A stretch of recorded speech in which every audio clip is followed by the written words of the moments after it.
नागार्जुन जनवादी कवि हैं, ठीक है। तो उनकी कविता है उनको प्रणाम। तो देखिए, प्रणाम में दुनिया की नजरों में वो है जिसने सफलता पा ली है कि नहीं। उगते हुए सूरज को सभी लोग प्रणाम करते हैं। जिसने मंजिल पा लिया तो मंजिल पाने वाले व्यक्ति की सारे लोग सराहना करते हैं, है कि नहीं। तो वो तो चूंकि सफल हुआ, इसके लिए आदरणीय है, प्रणाम के योग्य। लेकिन नागार्जुन कहते हैं कि उनको प्रणाम। किनको? जिनके जीवन में क्या रहा? संघर्ष रहा। लेकिन संघर्ष के बाद भी होता क्या है, वो अपने लक्ष्य को नहीं पाए हैं, किंतु संघर्ष को, चुनौती को उन्होंने क्या किया? सहज स्वीकार किया था। तो अगर चुनौती को स्वीकार किया था, जो संघर्ष के रास्ते पर है, तो उसी में उसका जीवन व्यतीत हो गया, लक्ष्य नहीं मिला, तो ऐसी स्थिति में संभावनाओं के होते हुए भी सिद्ध नहीं मिली, तो ऐसा व्यक्ति कैसा प्रणाम के योग्य है कि नहीं। तो इस बात को आप जान लीजिएगा कि हमें कैसे रहना है, कर्मरत रहना है। जरूरी नहीं है कि हर व्यक्ति को मंजिल ही मिले, लेकिन अगर हम कर्म पथ के राही हैं तो प्रतिकूल परिस्थितियां, विपरीत परिस्थितियां, साधनों का अभाव या ऐसा कुछ आ जाए जिसकी वजह से हम असफल हो सकते हैं, विफल हो सकते हैं, लेकिन हमने जो संघर्ष किया है, हमारा वो संघर्ष जो है क्या है, वो सम्मान के योग्य होगा। तो नागार्जुन जो क्या करते हैं, कहते ऐसे लोगों को वो प्रणाम करते हैं जिन्होंने कि जीवन की चुनौती को स्वीकार किया, और जीवन की चुनौती को स्वीकार करने के बाद उन्हें सफलता नहीं मिली। सफलता न मिलने के पीछे बहुत से कारण हो सकते हैं। तो कहते हैं जो नहीं हो सके पूर्ण काम, मैं उनको करता हूं प्रणाम। नागार्जुन कहते हैं कि जो हमारे कार्य जो पूरे नहीं हुए, लेकिन हमने क्या किया था, पूरे तो तब नहीं होते जबकि हमने काम को करने के लिए कदम ही न बढ़ाया होता। लेकिन कहते जो नहीं हो सके पूर्ण काम, जो कार्य हमारे पूरे नहीं हो सके, अपने उस अधूरे कार्य को जिसे किया गया, तो क्या होता है, कहते हैं कि उसे मैं प्रणाम करता हूं, वो सम्मान के योग्य है। प्रणाम करना मतलब क्या होता है, हम अपने मन के भाव को, अपने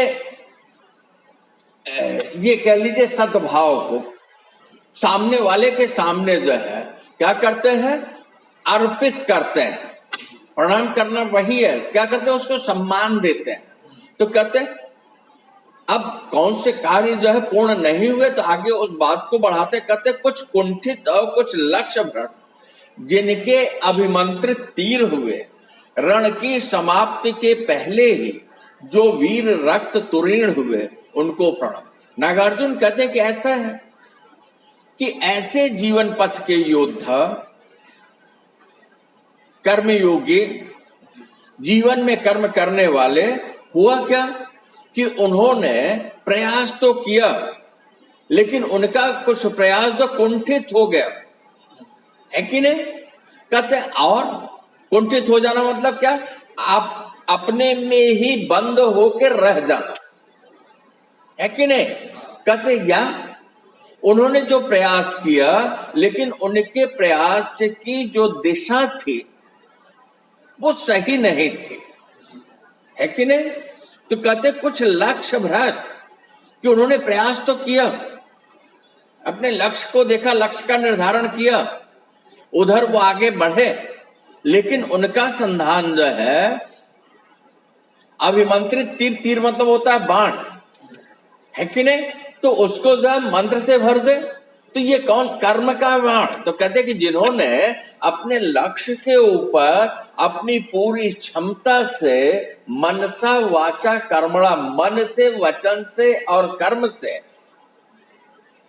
आगे तो बढ़े, लेकिन लक्ष्य को वो संधान नहीं कर पाए, लक्ष्य को वो पा नहीं सके, या रण की समाप्ति के पहले ही, रण मतलब क्या होता है? युद्ध। तो कहते जैसे जो है युद्ध समाप्त न हुआ हो, लेकिन योद्धा अपनी पूरी सामर्थ्य के साथ ईमानदारी से संघर्ष कर रहा हो, लेकिन अगर उसका जो तर्कस है वो कैसा हो जाए? रिक्त हो जाए, खाली हो जाए। किससे? बाणों से। तो क्या होगा? चूंकि साधनों के अभाव में कार्य पूर्ण नहीं हुआ और मृत्यु काल के गाल में समाना पड़ा, तो कहते हैं कि ऐसा योद्धा जो कि अपने जीवन के युद्ध में संघर्ष कर रहा था, लेकिन युद्ध के साधन या जीवन संघर्ष के साधन के अभाव में अगर वो अपनी मंजिल को नहीं पा सका, तो नागार्जुन ऐसे कर्म योद्धा को, ऐसे जुझारू व्यक्तित्व को कहते हैं कि वो प्रणाम की योग्य, उसको मैं प्रणाम करता हूं। क्योंकि उसने क्या किया? उसने संघर्ष तो किया ना, चुनौती तो स्वीकार की। आप सोच लीजिए, 7 द्वार, 7 महारथी, चक्रव्यूह वेदन की क्रिया नहीं आई है, मालूम है, लेकिन अभिमन्यु क्या करता है? कौरवों के उस चुनौती को स्वीकार करता है और सारे महारथियों को जवाब देते हुए, उससे संघर्ष करते हुए चक्रव्यूह के 7वें दरवाजे पर क्या होता है? वीर गति को प्राप्त होता है। आज जब भी वीरता की बात चलती है तो अभिमन्यु को याद करते हैं कि नहीं? प्रणम्य है कि नहीं? है कि नहीं? अगर रण छोड़ के भाग जाता, दुर्योधन की तरह छिप जाता, तो हम उसको याद करते हैं? तो नहीं। तो यही नागार्जुन कह रहे हैं।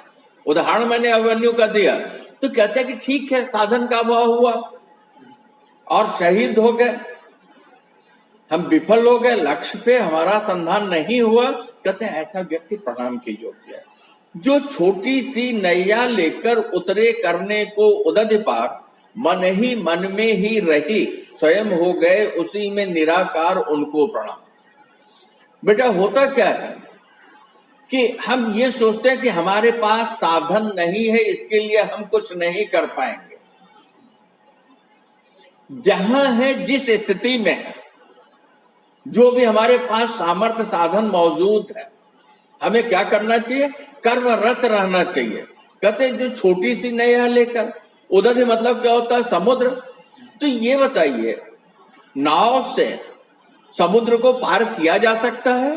क्योंकि समुद्र का तो कोई ओर छोर नहीं है, अनंत है कि नहीं?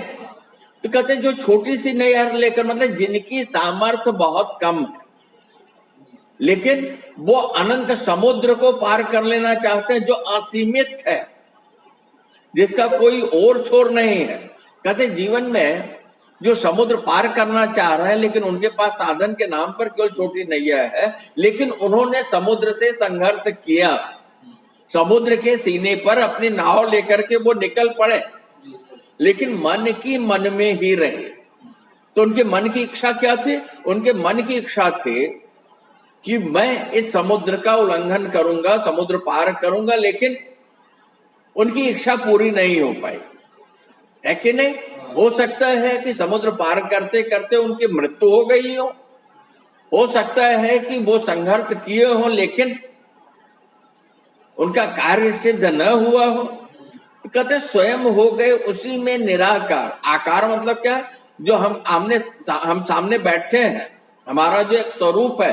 कहते लेकिन वो उन्होंने अपने अस्तित्व का विलगन कर दिया, उनका अपना कोई अस्तित्व नहीं। अस्तित्व किसका है? काम का है, लक्ष्य का है। लक्ष्य के सिवा जिसे कुछ भी नहीं दिखाई पड़ रहा है, साधन का अभाव है, लेकिन वो संघर्ष कर रहा है। तो नागार्जुन कहते हैं कि ऐसे व्यक्ति को जिसके पास साधन नहीं है, लेकिन जीवन की चुनौती को वो स्वीकार करता है, क्योंकि जीवन में समस्याएं हैं, समस्याओं का समुद्र है, और समस्याओं के समुद्र को पार करने के लिए हमारे पास जो सीमित संसाधन है, हम अगर उसको लेकर के चुनौती देते हैं तो हमारा जीवन या हम किसके योग्य, प्रणाम करने के योग्य है। क्यों है प्रणाम? क्यों है? क्योंकि हम दूसरों के लिए अनुकरणीय हो सकते हैं, है कि नहीं? तो कहते हैं जो उच्च शिखर की ओर बढ़े, रह रह नौ नौ उत्साह भरे, पर कुछ ने ले ली हिम समात, कुछ असफल ही नीचे उतरे, उनको प्रणाम। क्या होना चाहिए? इसका मतलब लक्ष्य बड़ा होना चाहिए। क्या होना चाहिए? चुनौती बड़ी होनी चाहिए। तो लक्ष्य पाए हुए लोगों को तो दुनिया प्रणाम करती है, लेकिन कलमकार जो क्या करता है, वो विफल व्यक्ति को प्रणाम कर रहा है। लेकिन कैसे विफल व्यक्ति को? जिन्होंने कि अपनी पूरी सामर्थ्य से, पूरी ईमानदारी से अपने लक्ष्य का निर्धारण किया, उसे चुनौती दी और उसकी तरफ सतत आगे बढ़ते रहे। क्या समझ के कि हमें सफलता मिलेगी या नहीं मिलेगी? सफलता मिलेगी, दुनिया जाएगी, लेकिन अगर हम विफल भी हुए तो कम से कम हमारी अंतरात्मा तो ये हमसे नहीं कहेगी कि नहीं, हमने प्रयास नहीं किया। कहते जो उच्च शिखर की ओर बढ़े, जिन्हें जो है क्या करना था, ऊंचाई पानी थी, शीर्ष को पाना था। जैसे जो है कोई नव उत्साह के साथ, अपनी पूरी सामर्थ्य के साथ हिमालय, हिमशिला पर, हिम शिखर पर चढ़ने का निर्णय करे, है कि नहीं? तो अब ऐसी स्थिति में अगर कोई चढ़ गया, शिरपा तेन सिंह की तरह, एवरेस्ट की चोटी पे चढ़ने वाला पहला यात्री था, तो क्या हुआ? उसको तो पूरी दुनिया जानती है, फटाक से मैंने नाम लिया। लेकिन उसके पहले बहुत से लोग होंगे जिन्होंने यात्रा की होगी, लेकिन दुनिया उसको नहीं जानती। नागार्जुन कहते हैं कि नहीं, वो भी प्रणाम करने के योग्य है, मैं उनको प्रणाम करता हूं। और ऐसा भी है कि कुछ प्रयास करते रहे और रास्ते में हिमशिला खंड के नीचे दब करके जिनकी मृत्यु हो गई होगी, या ऐसे लोग जिन्होंने लक्ष्य रखे, लक्ष्य के लिए अपनी पूरी सामर्थ्य से कदम बढ़ाया, लेकिन एक स्थिति के बाद उनको लगा कि नहीं, अब उन्हें सफलता नहीं मिलेगी, तो वो वहां से वापस लौट आए। तो वो अगर वापस लौट आए तो वो मजाक के योग्य नहीं है कि नहीं ये विफल हुए, बल्कि वो सम्मान के योग्य है कि उन्होंने प्रणाम किया। जैसे बार बार मैं कहता हूं, सफलता की देवी ऊंचाई पर बैठी है और हमें उसके चरण चूमने के लिए क्या करना होगा? असफलताओं को पार करना होगा। बार बार हम असफल होंगे, बार बार हम असफल होंगे, लेकिन एक स्थिति आएगी क्या कि हमें सफलता मिलेगी। तो यहां नागार्जुन कहते हैं कि वो प्रणाम करने के योग्य है जिन्होंने की सफलता पाने के लिए प्रयास किया। शायद यहां देखें तो गीता का कर्मण्येवाधिकार अस्ते मा फलेषु कदाचन, यही ना कि कर्म पे हमारा अधिकार है, तो हम कर्म करें। कैसे करें? मन से, वचन से और कर्म से, क्रिया से, है कि नहीं? अब परिणाम जो भी होगा देखा जाएगा। तो ऐसे कर्म योगी को नागार्जुन क्या करते हैं? प्रणाम करते हैं। कहते हैं कि मैं उनको प्रणाम करता हूं कि उन्होंने क्या किया? जीवन की चुनौती को स्वीकार किया। कहते एकाकी और अकिंचन हो, जो भू परिक्रमा को निकले, हो गए पंगु, पद प्रतिपद इतने, अदृष्ट के दांव चले, उनको प्रणाम। तो क्या कहते हैं? एकाकी और अकिंचन। अकिंचन मतलब जो कुछ न हो, और मतलब किंचित मतलब थोड़ा, ठीक कहते हैं। एकाकी मतलब अकेले। कहते हैं कि जो इतना बड़ा जिन्होंने लक्ष्य रख लिया कि वो सारे के सारे भूमंडल की परिक्रमा कर लेंगे, है कि नहीं? और परिक्रमा कर लेंगे ऐसा सोचा और वो निकल पड़े। लेकिन क्या होता है? कहते हैं उनके जो पैर हैं वो क्या हो गए? पंगु हो गए, चलते चलते। या ये कह लीजिए कि जब उन्होंने निर्णय लिया,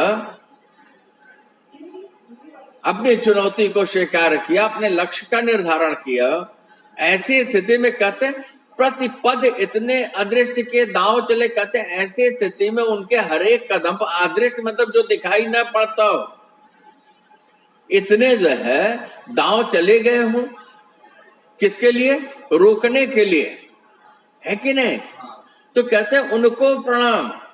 नागार्जुन कहते हैं कि ऐसा व्यक्ति जो कि अकेले है, अकिंचित किंचित मात्र भी उसके पास नहीं है, लेकिन जो है वो क्या चाहता है? वो चाहता है कि नहीं संपूर्ण विश्व को वो पा लेगा, उसकी परिक्रमा कर लेगा।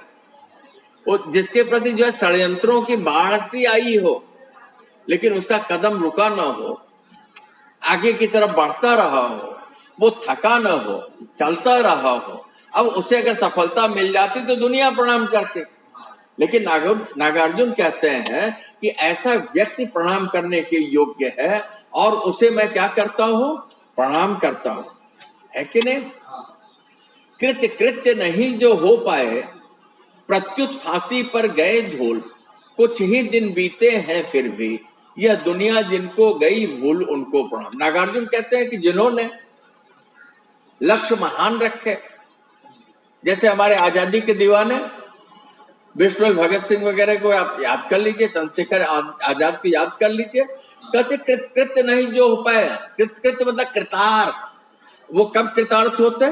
जबकि उन्हें उनकी मंजिल मिल जाती, भारत मां उनके सामने आजाद हो जाती, लेकिन ऐसा नहीं हुआ। कहते प्रत्युत फांसी पर गए झूल भारत मां को, मतलब क्या वो अपने लक्ष्य को पाने के लिए प्रयास उन्होंने किया, और जिन्हें फांसी पर चढ़ा दिए गए या जिन्होंने फांसी की सजा को स्वीकार किया, क्या करते बेटा? एक माफीनामा लिख देते तो बड़े आराम से सरकार उनको माफ कर सकती थी कि नहीं?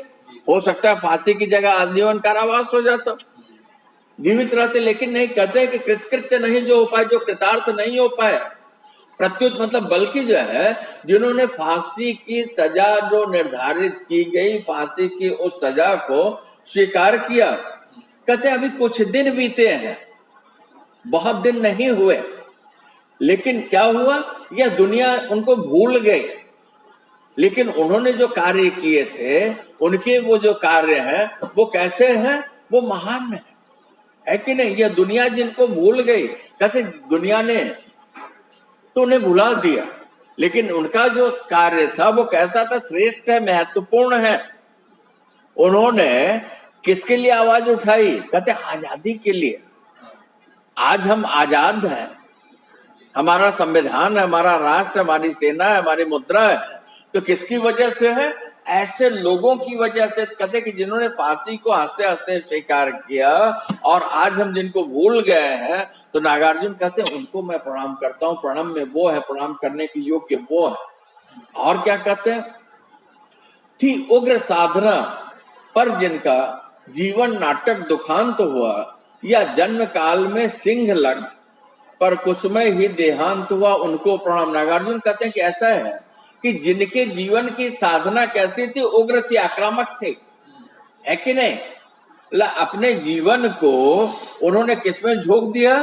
साधन में झोंक दिया। मतलब उनका स्वयं का अपना कुछ नहीं था, जीवन नाटक दुखांत हुआ। उनका जो जीवन था व्यक्तिगत, वो कैसा था?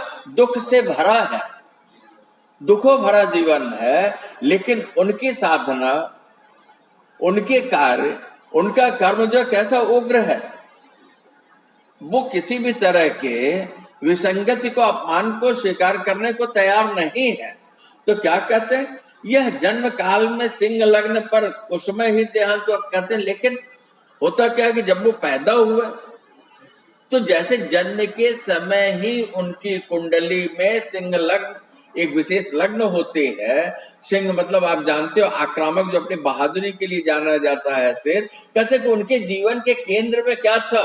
बहादुरी थे, लेकिन कुछ समय से पहले ही जिनके जीवन का अंत हो गया, जिनका देह समाप्त हो गया, है कि नहीं? इस श्रेणी में आप किसको रख सकते हैं? तो नेताजी सुभाष चंद्र बोस को रख सकते हैं। भगत सिंह को रख सकते हैं, चंद्रशेखर आजाद को रख सकते हैं कविता संवरने के अर्थ में, है कि नहीं? है या जन्म काल में सिंह लग्न पर कुछ समय ही देहांत वकू, मतलब बुरे समय में शायद वो रहते और अपने जीवन के सफलता को देख पाते, लेकिन नहीं, उसी को पाने में उनकी मृत्यु हो गई। तो कहते वो प्रणाम के योग्य है, उनको मैं प्रणाम करता हूं। आज वो नहीं है, लेकिन हमारे बीच क्या है? उनका यह शरीर है, क्योंकि उन्होंने चुनौती दी छत्रपति शिवाजी महाराज को, इसीलिए हम जानते हैं राणा प्रताप को, इसीलिए हम जानते हैं झांसी की रानी को, इसीलिए हम जानते हैं, है कि नहीं? तो क्या कहते हैं? दृढ़ व्रत और दुर्दम साहस के जो उदाहरण थे मूर्तिमंत, पर निरावधि बंधी जीवन ने जिनकी धुन का कर दिया अंत, उनको प्रणाम। कभी कहता है दृढ़ व्रत, दृढ़ मतलब संकल्प, व्रत मतलब निश्चय। जिनका संकल्प कैसा था? दृढ़ मतलब होता है कठोर। कहते कि जिनका संकल्प जो है कठोर था, कठिन संकल्प था। और जो कहते दुर्दम साहस, जो दुस्साहसी थे, जो उदाहरण थे मूर्तिमंत, वो जो मूर्ति की तरह जो है लोगों के लिए उदाहरणीय है कि नहीं? पर कहते निरावधि बंदी जीवन है, लेकिन निरावधि लंबे समय के बंदी जीवन ने जिनकी धुन का कर दिया अंत, कि उनके अंदर जो लगन थी, उनकी जो इच्छा थी, उनकी जो चाहत थी, उनका जो समर्पण था, वो क्या हुआ? क्योंकि कारागार में जब बंद हो गए, तो बंद हो जाने के बाद ऐसी स्थिति में धीमे धीमे उसमें क्षरण आ गया। आप यहाँ जो है वीर सावरकर को देख सकते हैं, है कि नहीं? जेल और लोगों ने काटे, लेकिन यहाँ जो है क्या हुआ? तो क्योंकि आज कुछ सवाल भी कभी कभी आते हैं, कहते निरावधि बंदी जीवन ने जिनकी धुन का कर दिया आनंद, कि लंबे समय तक जो जेलों में बंद रहे, ऐसी स्थिति में उनके जो कार्य थे, जिस कार्य को करने के लिए उन्हें जेल में सजा दे दी गई और बंद रहे, वो कार्य हुए नहीं। कहते वो भी प्रणाम करने के योग्य है, उनको भी कभी जो है क्या करता है? उनको भी कभी प्रणाम करता है।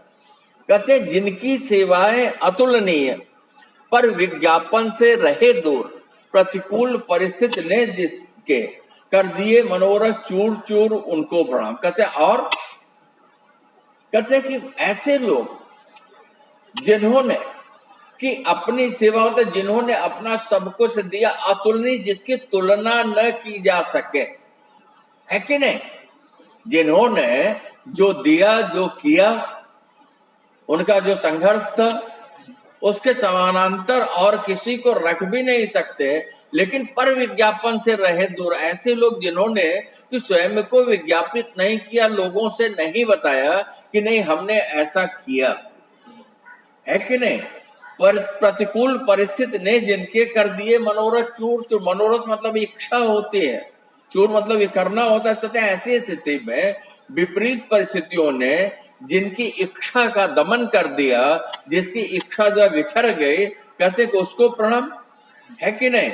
इस तरीके से यहाँ जो है नागार्जुन करते क्या है?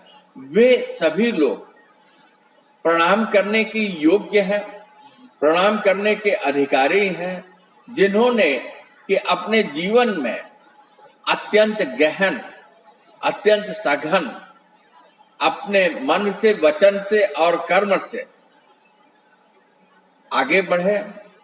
सफलता मिली नहीं, कारण जो भी रहा हो, विफलता मिले, लेकिन जो है ऐसे लोगों का जो कर्म है, ऐसे लोगों का जो कार्य है, वो प्रणाम करने के योग्य है, क्योंकि उन्होंने जो कुछ भी किया वो हमारे लिए प्रेरणा का स्रोत हो सकता है, जिससे प्रेरणा लेकर के जो है हम आगे की तरफ गति कर सकते हैं। इस तरीके से नागार्जुन ने, दुनिया तो सफल लोगों को प्रणाम करती है, तो नागार्जुन भी सफल लोगों को प्रणाम करते होंगे, लेकिन ऐसे लोग जो कि वास्तव में कर्म योग्य हैं, ऐसे लोग जिनके अंदर जो दृढ़ निश्चय है, जिनका संकल्प बड़ा है, जो संकल्प करते हैं तो अपने संकल्प को पूर्ण करने के लिए अपनी पूरी सामर्थ्य से लगते हैं, और वो अपनी पूरी सामर्थ्य से लगते हैं। अब साधन की कमी, विपरीत परिस्थिति